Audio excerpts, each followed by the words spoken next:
E aí galera, tranquilo? Hoje eu vou falar sobre filosofia. Em que contexto? Filosofia na sala de aula do ensino fundamental e do ensino médio. Mas por que eu vou falar deste assunto? Vou falar porque cada vez mais eu percebo que as pessoas perderam a habilidade de ter interpretação de texto. Claro que eu vou focar adolescentes, mas adultos também, né? As pessoas não leem mais. As pessoas perderam a capacidade, ou estão perdendo a capacidade, de olhar o óbvio e se perguntar como as coisas são assim, né? Porque é preciso, em algum momento, as pessoas terem consciência que precisam olhar para ver e não se deixar levar por tanta informação. Bem, mas o que é mesmo a filosofia? Eu vou me pautar por duas características gregas, pensadas pelos gregos, né, que eu acho bastante interessante. Foi pensado que a filosofia tem algo a ver com o espanto. Essa palavra para nós filósofos é tranquila. O que é o espanto, né? A pessoa olha o óbvio e fica surpreso. Como pode as coisas serem assim, né? Como pode os céus, no mesmo momento, no mesmo tempo, acontece o dia, a noite, como? Alguém dirá, mas sempre foi assim.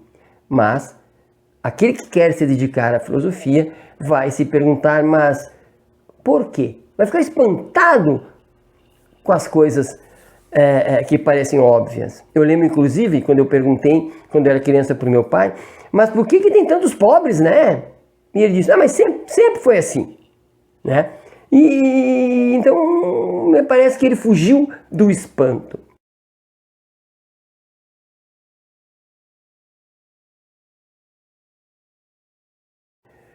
Outra expressão grega que eu gosto muito quando falo em filosofia é a aletheia. Aletheia é uma expressão que quer dizer desvelamento, ou seja, as coisas estarem veladas e precisamos desvelar, ou seja, a realidade estaria submersa, né, nas opiniões, né, submersa nos contraditórios. Não seria fácil compreendermos as coisas, era preciso um trabalho de desvelamento. Por exemplo, quando eu falo política, todo mundo parece que sabe o que é, mas é preciso parar, repensar, conceituar, interpretar, para que a gente possa entender exatamente o que se está falando. Percebam que numa sociedade vinculada à internet, muitas informações são jogadas e, portanto, velam a realidade. Todo mundo diz o que quer a todo momento, mas o que tem de qualidade nisso? A gente não sabe porque estamos soterrados, então é preciso aletheia, desvelar. Então, se de um lado eu tenho alguém que se espanta, esse mesmo cidadão do outro lado é alguém que, através do espanto, ele quer desvelar, ele tem uma preocupação em descobrir as coisas como elas são, ou o mais próximo possível das coisas como elas são. Bem, e tem mais um elemento que eu acho interessante, talvez essencial. A filosofia é essencialmente a arte de criar conceitos. Ela quer conceituar as coisas, a realidade, o objeto das nossas intenções, do nosso pensamento.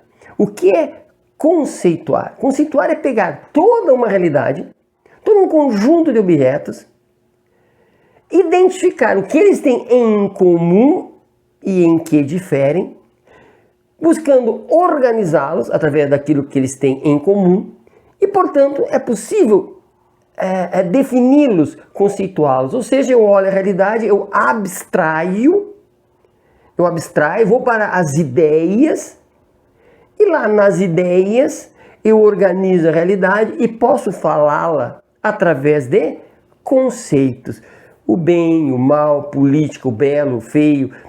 Nós vamos trabalhando sempre conceituando a realidade. Então vejam que alguém que trabalha com a filosofia, ele trabalha com a filosofia com os estudantes, ele vai estimular o espanto, vai estimular o desvelamento e vai estimular a conceituação, melhor dizendo, do mundo.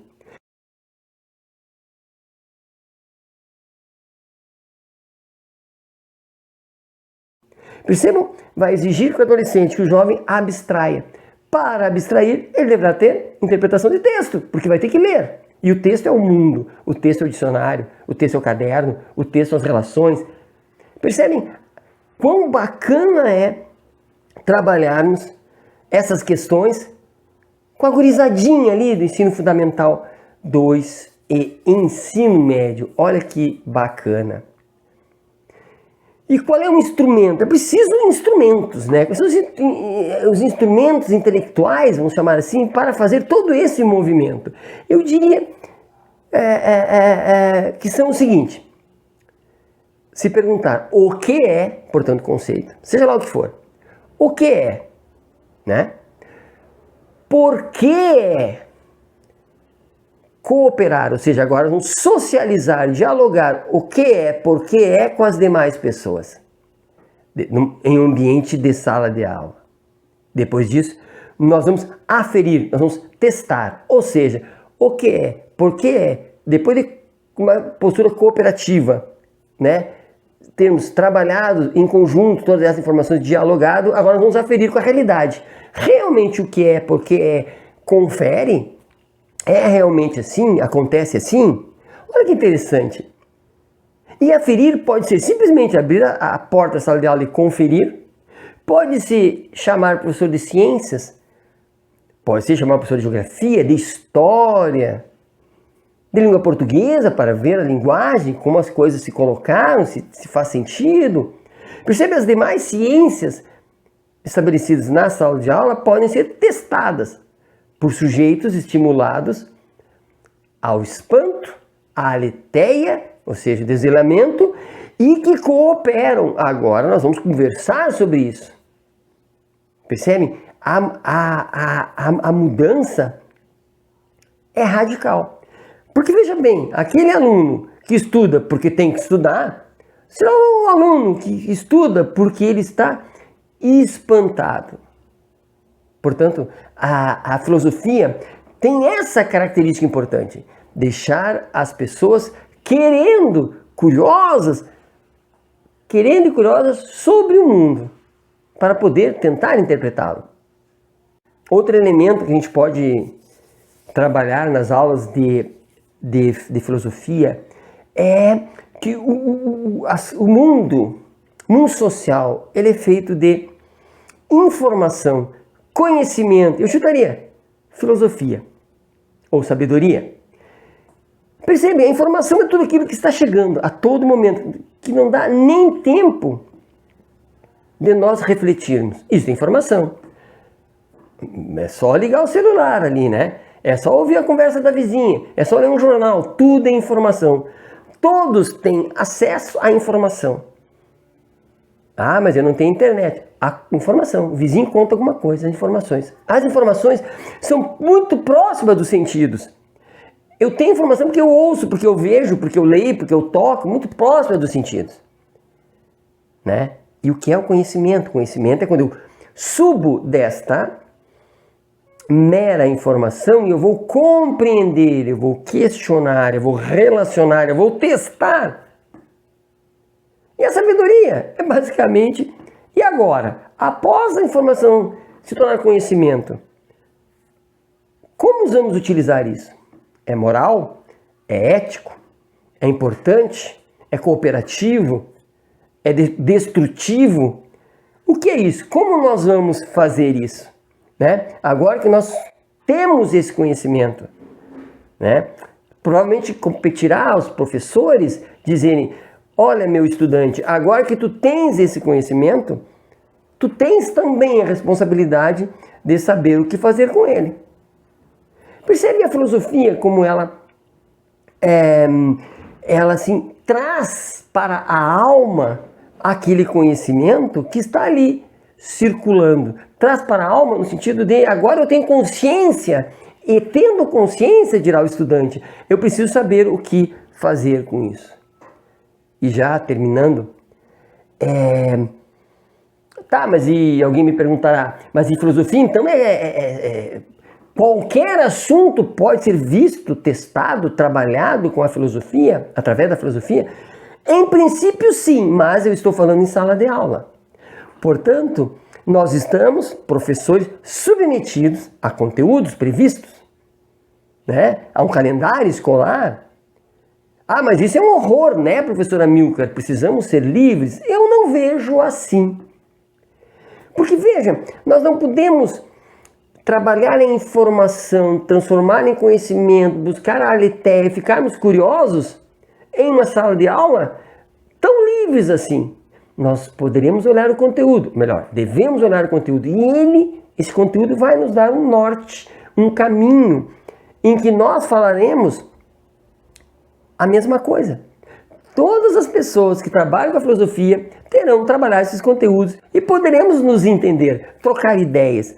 E essas disciplinas ali estabelecidas não foram tiradas do nada. Alguém pensou, alguém organizou e achou que era interessante aqueles conteúdos.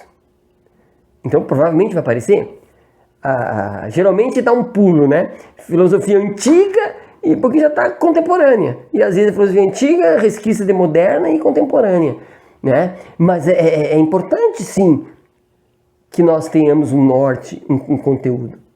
Eu diria, e aqui sim, para encerrar, que é possível nós planejarmos em cima desses conteúdos, de tudo que eu estou falando, nós podemos planejar a ensinagem. Nós podemos planejar, professores, como vamos ensinar. Mas aí vem a filosofia e vai dizer, mas tu não podes planejar o aprender. O aprender está fora de metodologia, desse método que nos prende. Está fora da metodologia. É o aluno que vai ter que se sentir motivado. É ele que vai se sentir curioso, espantado e que vai procurar a aletheia, o desvelamento. Então, veja, nós vamos filosofar, sim, em sala de aula, tendo como ladrilho, como chão, como estrada, né, os conteúdos escolares previstos. Não tem por que brigar com eles. E através deles nós vamos nos planejar. Mas aí vem a mágica do professor. Ele vai ter que conseguir, de alguma forma, meio que um artista, assim, né? Ele vai ter que, de alguma forma, trazer o espanto, trazer a vontade de desvelar.